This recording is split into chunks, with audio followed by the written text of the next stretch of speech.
Muy buenos días. Hoy vamos a hablar de un asunto, ya ven ustedes que vamos de blanco y rojo, no solo porque coincide con las fiestas patronales de nuestras localidades, sino porque a partir de hoy, los martes y los jueves, van a poder ver ustedes un programa cada día diferente en torno a algo muy nuestro y de lo que se habla muy poco, demasiado poco en los medios de comunicación. Se trata de la jota.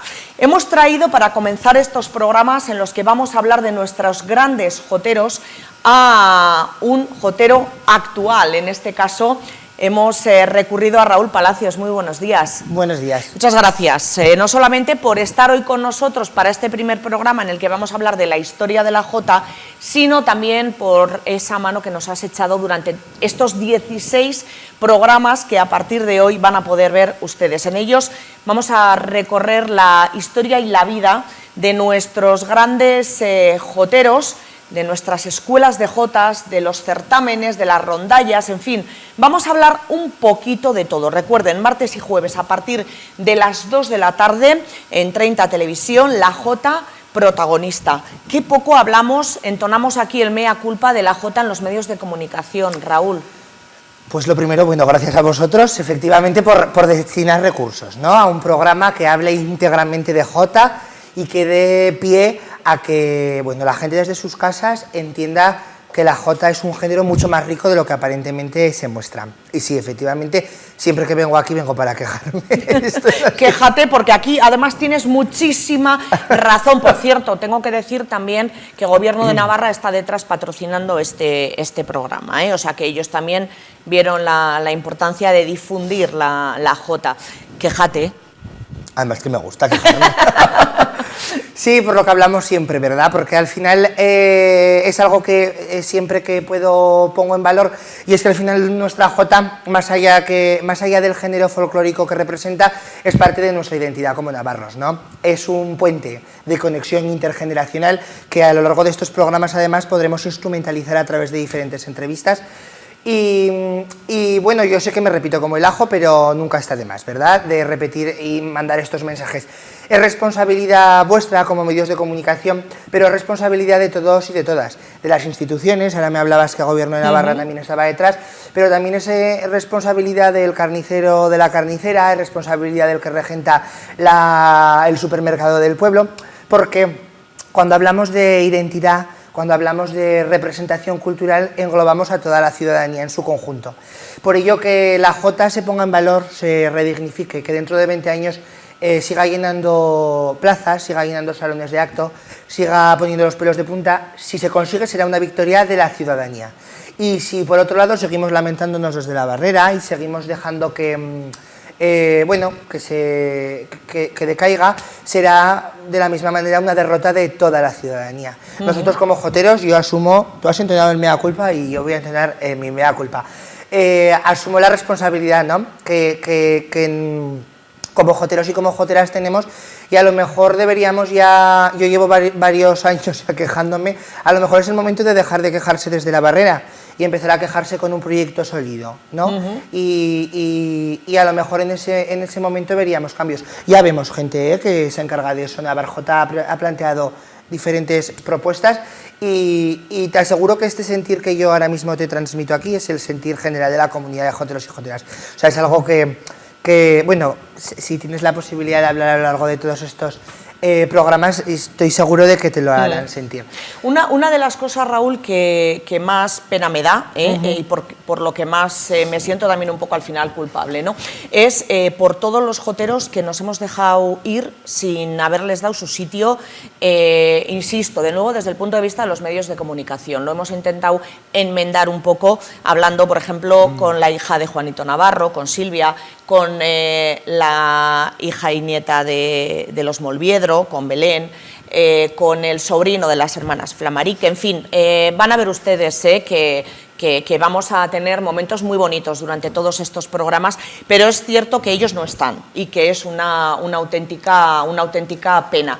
Pero bueno, lejos de lamentarnos de todo lo que no se ha hecho que ya no tiene remedio, saben ustedes que ya me conocen un poquito, yo soy muy positiva, miro hacia adelante y espero que disfruten y que les encanten todos los programas que hemos hecho, les puedo asegurar con un cariño inmenso, ¿eh? Ojalá les gusten y lo disfruten. En el programa de hoy empezamos por el principio, el origen de la jota, incierto, Raúl, no tenemos muy claro exactamente cómo es ese origen, tenemos ahí una leyenda que los científicos de la jota tampoco le dan demasiada credibilidad. Cuéntanos un poco de ese origen.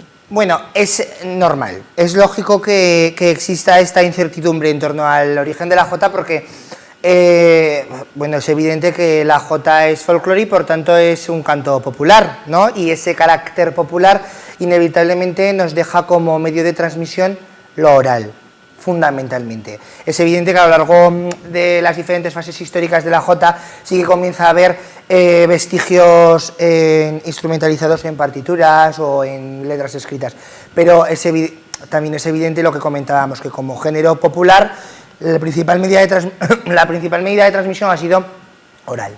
Por eso es normal y es habitual que el origen sea incierto. Me hablabas de una leyenda que durante mucho tiempo se ha considerado como el verdadero origen de la jota, ¿verdad? Es la leyenda de Abenjot, que contada así, bueno, un poco a lo me cago en 10, sería que hablaría de que la jota nace realmente en Valencia. Nos cuenta una leyenda, bueno, de que un rey manda desterrar a una persona que interpreta jotas por ser canción profana y esta se instaura en Aragón, donde permite que la jota se propague y se convierta en canto popular. Claro, posteriormente los estudiosos le dejan de dar credibilidad a esta teoría porque es un poco improbable que una persona en este contexto histórico, una única persona, sea capaz de convertir un canto popular en la enseña de todo un pueblo, ¿no? Entonces, poco a poco, aunque me consta que muchas personas todavía la siguen considerando como el origen de la jota, y de hecho existen producciones artísticas en torno a esta leyenda, como una jota que comentábamos hace poco, ¿verdad? Esta que dice: la jota nació en Valencia, se crió en Aragón y en Navarra se le dio alma, vida y corazón. Es verdad que desde el punto de vista a lo mejor más objetivo deberíamos de considerarlo simplemente como una leyenda, como una anécdota. Sí, porque muchas veces cuando no hay datos científicos o hasta que no se obtienen los datos científicos, lo más usual o lo más habitual es echar mano de leyendas, sí, ¿no? No en la jota, sino un poco en todo. Entonces, en este caso también tenemos esta historia de esta leyenda de Abenjot, de que nació en Valencia, de que se crió en Aragón, y precisamente esto de que se crió en Aragón ya nos va, ya es un poquito más real, ¿no? Sí. Evolucionamos desde Valencia hasta Aragón. Bueno, lo de Valencia, lo repito, se debería de quedar como en leyenda. Como leyenda, sí. Pero también es verdad que a lo mejor entonces, según de qué año estemos hablando, se podían medio confundir Valencia y Aragón, entonces, que no se me enfade ningún valenciano ni ningún aragonés. Pero lo que más se defiende desde el punto de vista actual es que la jota nace en Aragón, ¿no? Como tal, no. Sabemos, luego hablaremos de cómo llega a Navarra, entonces sí te daré la razón. Probablemente el origen de la jota navarra esté en Aragón. El origen de la jota, como jota, sigue siendo incierto. Los diferentes estudiosos, por ejemplo, yo tengo aquí apuntadas algunas teorías, hay algunos estudiosos que han defendido que proviene de la música árabe, pero por ejemplo otros como Ruperto Ruiz lo descartan, por considerar que la música árabe tiene ritmos binarios y cuaternarios, mientras que la jota presenta ritmos ternarios. Luego existen otros teóricos, como Francisco Gascue, que también defiende o descarta la teoría de que proviene de la música árabe, como ya hacía Ruperto Ruiz, pero también descarta otras teorías como que proviene del fandango. Y posteriormente encontramos otros teóricos como José María Iribarren, que sí que defiende que pueda provenir de música malagueña o incluso canaria. Entonces, no me atrevería a posicionarme a favor de ninguna teoría, lo primero por falta de datos, por falta de investigación, porque yo simplemente estoy repitiendo como un loro lo que yo he podido leer. pero lo que sí dejaría que las personas, si hay alguna persona interesada, algún musicólogo, yo le llamo, le invito a que siga investigando, porque realmente el origen de la jota como jota es incierto. Ahora bien, la jota navarra. Bien, ahí sí que tenemos más certeza de que provenga de Aragón. La teoría más defendida actualmente es que en torno a 1808, con esto de la guerra de la independencia contra los franceses, los voluntarios navarros que luchan contra bajo las órdenes del general Palafox, escuchan la jota en Aragón, que ya se había hecho grito de guerra, que ya se había popularizado mucho, y nos la traen a la ribera y zona media de Navarra. Fundamentalmente hablamos de que se asientan en torno a Tafalla y Tudela, o sea, en esta zona de la comunidad. Bien es cierto que luego encontramos representaciones de joteros y joteras más allá de Tafalla. Yo he encontrado, algunos representantes en Aibar, por ejemplo, pero luego tenemos otros mucho más famosos, como puede ser Julián Gayarre en el Roncal, ¿no? Que de hecho fue uno de los grandes referentes de Raimundo Lanas, que lo veremos en otros programas. Pero sí, cuando hablamos de Navarra sí que tenemos más certeza. Y de hecho, si hoy nos ponemos a observar la producción de folclore navarro, encontramos múltiples similitudes, incluso estilos que se mantienen. Cuando hablo de estilo, para el que no esté demasiado metido en el mundo, me refiero en la melodía, en la melodía de la jota. Encontramos múltiples estilos que son bastante fieles a jotas aragonesas que todavía se escuchan, como por ejemplo Cantan los mozos y mozas, Pamplona 7 de julio, que es una fiera, o Las grandezas de una madre, que también es una fiera, o Las cadenas de Navarra, en las Navas se ganaron, que al fin y al cabo es el estilo de Tendí la manta en el monte. Entonces sí que tenemos guiñitos que nos dejan entrever que efectivamente nuestra jota es heredada de una jota mucho más antigua en Aragón.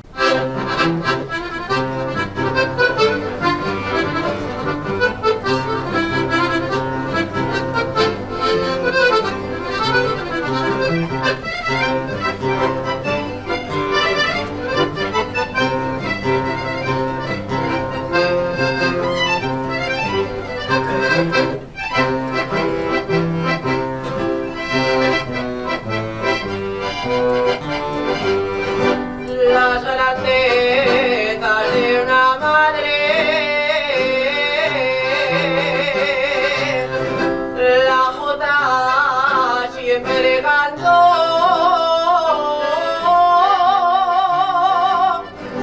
las grandezas de una madre, pero se dejó en olvido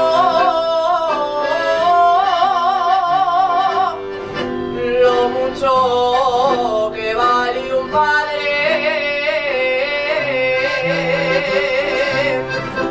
lo mucho que vale un padre, la jota siempre cantó.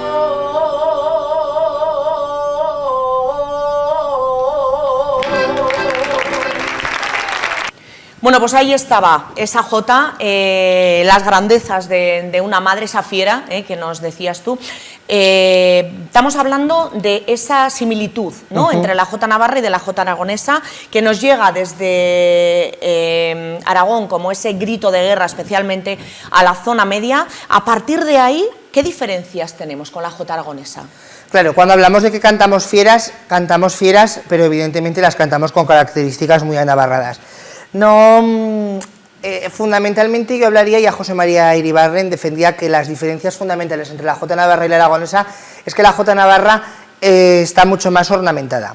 Hay una presencia mayor de melismas, es que voy a explicar un poco porque me imagino que la gente que nos oye no estará muy puesta, ¿no? en este léxico. Melismas, digamos que son los adornitos que hacemos, las florituras, que oigo muchas veces que hablan de eso, en la voz cuando cantamos una jota, ¿no? Este tipo de adornos.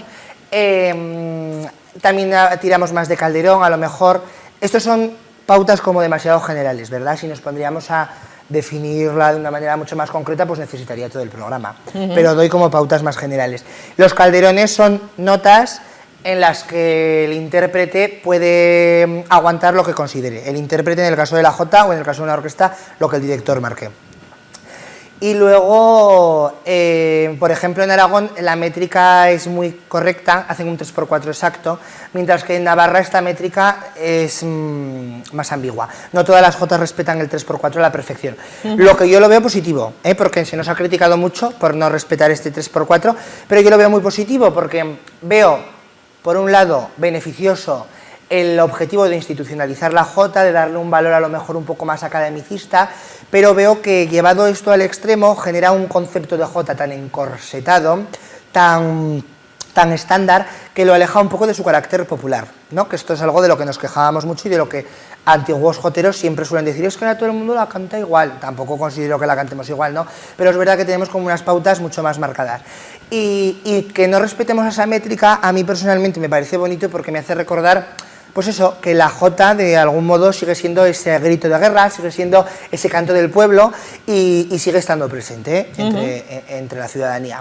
Que es lo que importa, Eso es lo que importa. Bueno, el padre Valeriano Ordóñez, fíjate, hemos hablado ya, nada, llevamos 10 minutos, de Raimundo Lanas, de Julián Gayarre, del padre Valeriano Ordóñez, hay que hablar. Como compositor lo nombraremos, pero también, sobre todo, por esa recopilación de la jota y por ese impulso que, sin duda alguna, dio a la jota, ¿no? Padre Valeriano Ordóñez, yo personalmente le admiro porque realmente es de los poquitos que nos han dejado... que no me malinterpreten, es que ahora todo se coge con pinzas, pero... todo el mundo ha aportado y todo viene bien, ¿no? Pero Padre Valeriano Ordóñez de una manera mucho más concreta, no mucho más científica. Él fue el que publicó Antología de la Jota Navarra, que es un libro, no sé si queda stock o no del libro, yo sí que lo tengo y lo he podido leer.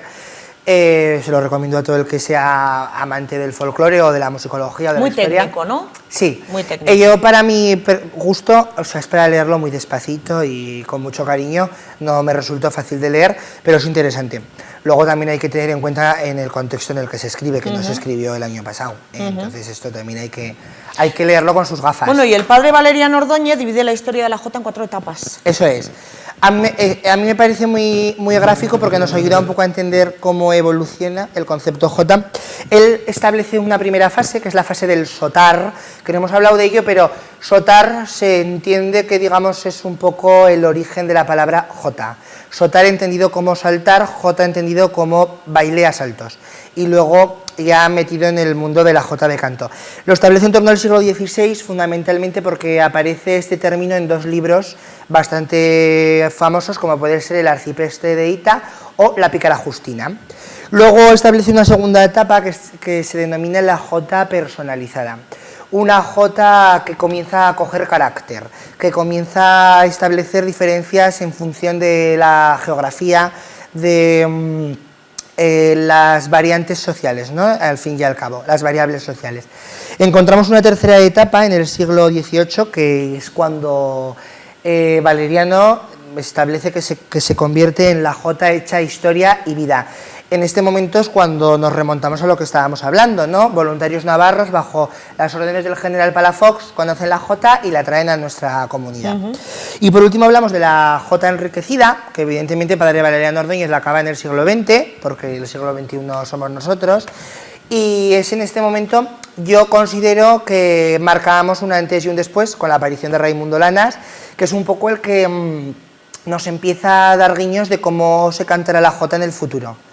Luego, evidentemente, ha sufrido otra serie de influencias, porque, como ya he repetido 14 veces, es un canto popular, ¿no?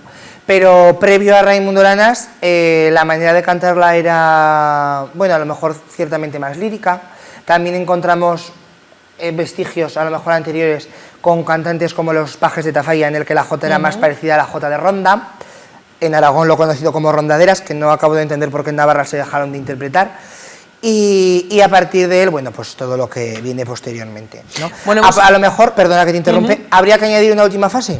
Pues probablemente, ¿no? Ahora que nosotros somos actual. los... Claro, a lo mejor habría que añadir, porque yo no considero que estemos, o no me siento representado en las características que recogen la fase enriquecida de Padre Valeriano.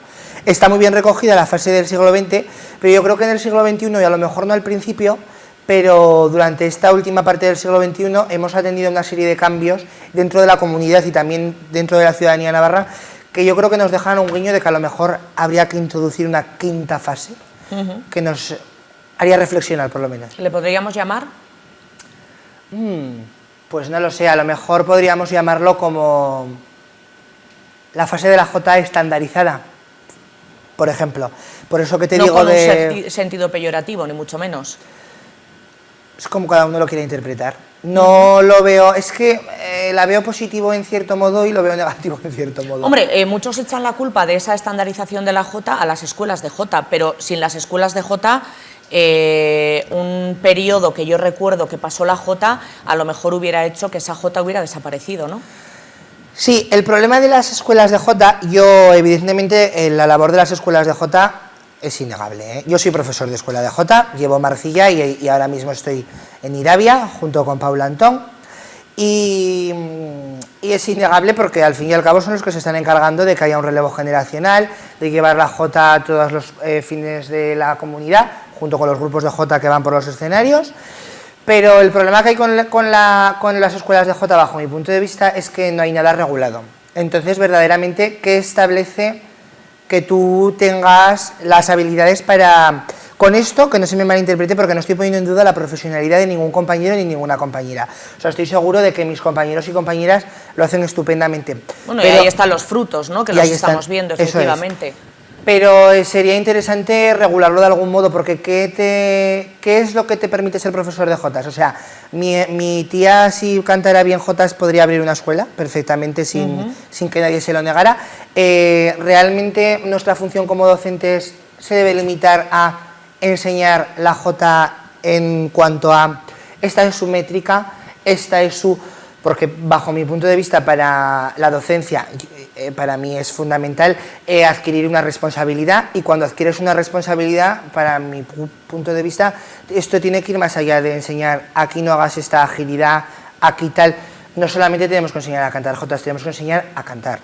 A tener Hombre, una higiene vocal. incluso aquí ya igual es meternos demasiado, pero si queremos poner en valor la jota y defenderla como algo nuestro, ya es bien de interés cultural. Ahora estamos viendo si se hace patrimonio Estaría muy bien de la UNESCO. Habría que profesionalizarla en el sentido también de que se conociese un poquito la historia de la jota por parte de quienes la cantan. Estoy de acuerdo. Diferentes estilos, quiénes nos han precedido, porque tienen mucho que decir, aunque ya no nos acompañen. Y bueno, yo creo que para eso también hacen falta profesores preparados más allá, que muchos de ellos seguro que lo están, que muchos de ellos seguro que también podrían... Yo tengo 21 años y he aprendido de ellos. Por eso te digo, pero claro, sí que es verdad que yo creo que tendríamos que darle a todo esto un carácter más oficial, sí, ¿no? Incluso contando con los mismos profesores que tenemos ahora, que seguro que pueden dar ese paso sin ningún problema.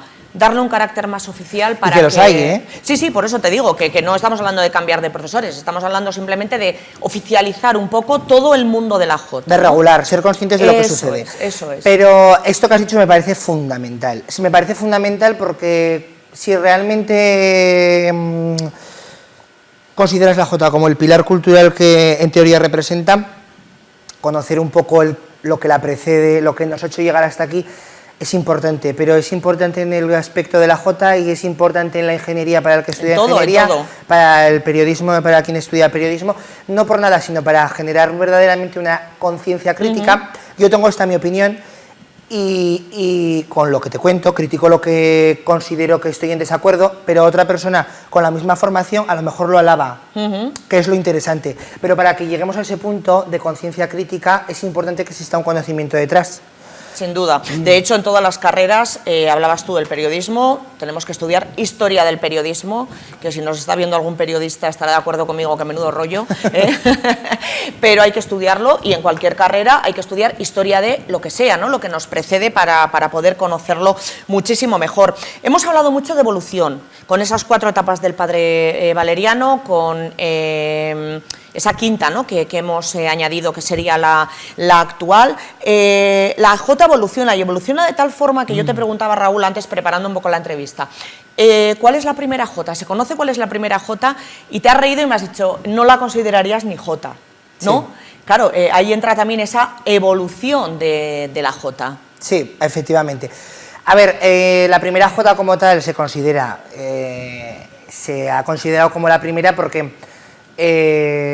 sí que tiene ya unos aires y es una partitura tan antigua que la podemos considerar como la primera. Es un villancico que se encuentra en la Basílica del Pilar, que data de 1666 y que lleva por título de Esplendor se doran los aires. Lo que te digo, si la oirías no te parecería jota, pero eso a mí me hace mucha gracia cuando escucho esto, JJ no es, que yo lo que pienso por dentro es, ¿y qué es JJ, no? Porque tu JJ es tu Jota del siglo XX que has oído a tu padre, que has oído a tus abuelos cuando venían de labrar y que has oído a... Pero si Raimundo Lanas levantara la cabeza y me oiría cantar a mí, probablemente diría... Esto no es una jota. O sea, esto que está cantando este chico, y mucho más si se levantara a Julián Gayarre, igual que si se levantaran los Pájaros de Tafalla y oirían a Juanito Navarro o a los hermanos Ano, dirían, ¿esto qué? Y dentro de 30 años vendrán otros y dirán, ¿estos qué cantaban? ¿Qué es lo que cantaban? Pero porque es lo que tiene que pasar, pero porque el contexto cambia, las personas cambian y con ella tiene que cambiar la jota. No solamente de manera natural y orgánica, que es como cambia, sino también de manera necesaria para subsistir. Es así. Además me da mucha rabia porque cuando hablaba de estandarizada, yo creo que la jota es el único género en el que se insta a imitar y no a generar una personalidad propia, porque yo siempre que veo Jobar en los programas de televisión o cuando hablo con profesionales de otros géneros, siempre invitan a los intérpretes a darles un sello personal. Sin embargo, aquí, en cuanto vemos que alguien se descarrila un poco del camino, esto quita lo que no es así. ¿Cómo que no es así? O sea, una cosa es que no se esté respetando un hilo musical coherente con respecto a la composición. Y otra cosa muy diferente es que cada jotero o cada jotera no le pueda dar esa interpretación propia, siempre es decir, lo está haciendo como le da la gana, claro, porque es lo que tiene que hacer, claro. Porque su interpretación... Yo estoy de acuerdo contigo, fíjate, y luego podemos identificar estilos como por ejemplo el Cuca. Por ejemplo. Oyes varias jotas suyas y tiene un estilo, aparte de otras muchas cualidades que escucharán ustedes en el programa dedicado al Cuca. Claro, eso es lo bonito, ¿no? Que yo cante una jota y puedas decir, esta jota la está cantando Jaione, ¿no? Aunque no me estés viendo. Yo creo que eso es lo bonito. Sí.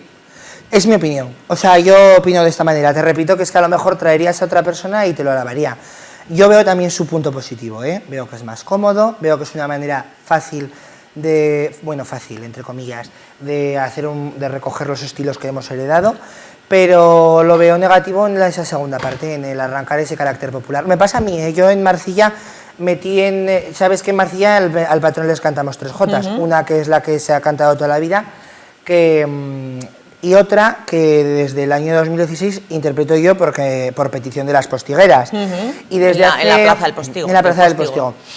Hace cosa de 7 años llamé a Belén y le pedí permiso para cantarla con el estilo Soy de Viena y vivo en Funes de Jesús Molviedro, que me imagino que la escucharéis.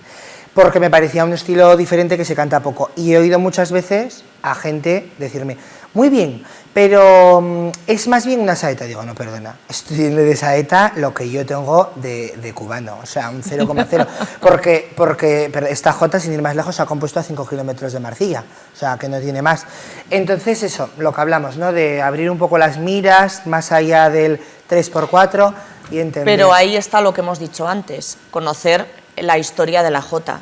Si alguien conoce a Cuca, conoce a Jesús Molviedro, conoce su estilo, conoce sus jotas, a lo mejor le extraña un poco menos después de oírte a ti cantarle esa jota a San Bartolomé, sí. ¿no? Con ese sí, estilo. Sí, que estoy de acuerdo. Por eso espero que este programa de verdad ayude a la gente ya no solo a entender la riqueza de la jota, sino a enamorarse de ella. Porque es verdad que ahora yo con Estampa Navarra, que soy componente, me está tocando ir a muchos pueblos, a muchas zonas y me está tocando hablar con muchas personas que si no hablaría, y de verdad que veo que todavía hay esa pasión por la jota, todavía existe ese emocionarse cuando hablan con nosotros después del concierto. La media de edad del público durante estos últimos conciertos ha bajado considerablemente y además se acercan y te dicen, pues mira, pensaba que se me iba a hacer pesado y no se me hace. Que para mí eso sí que es un campeón de campeones, o sea, eso para mí es el mejor premio y que de verdad que existe. Lo que tenemos que hacer ya es dejar de lamentarnos, me incluyo desde la barrera, y empezar a lamentarnos en el barro, empezar a lamentarnos con un proyecto, empezar a mojarnos y de verdad que estamos a tiempo. Hemos perdido mucho, pero estamos a tiempo. Estamos a tiempo, sin duda alguna. Bueno, a mí hay una frase que me gusta mucho. Para querer algo hay que conocerlo, si no, no lo podemos querer. Total. Entonces ese es un poco el objetivo de este programa, que hemos arrancado hoy con Raúl Palacios y con todos esos nombres que hemos puesto encima de la mesa, que irán saliendo también en otros programas porque son nuestros grandes de la Jota, y queremos ponerles a ellos en valor e intentar acercarnos a todos. Yo la primera que he aprendido, porque muchos de los programas ya están grabados, y he aprendido, bueno, muchísimo, me he emocionado, he llorado, me he reído, y espero también que ustedes puedan sentir lo mismo cada martes y jueves aquí en 30 Televisión a las 2 de la tarde, recuerden, patrocinado por el Gobierno de Navarra, que es importante que también entren a estas cosas. Raúl, muchísimas gracias por todo, por lo de hoy y por lo de todos los días. Gracias. Muchas gracias a vosotros.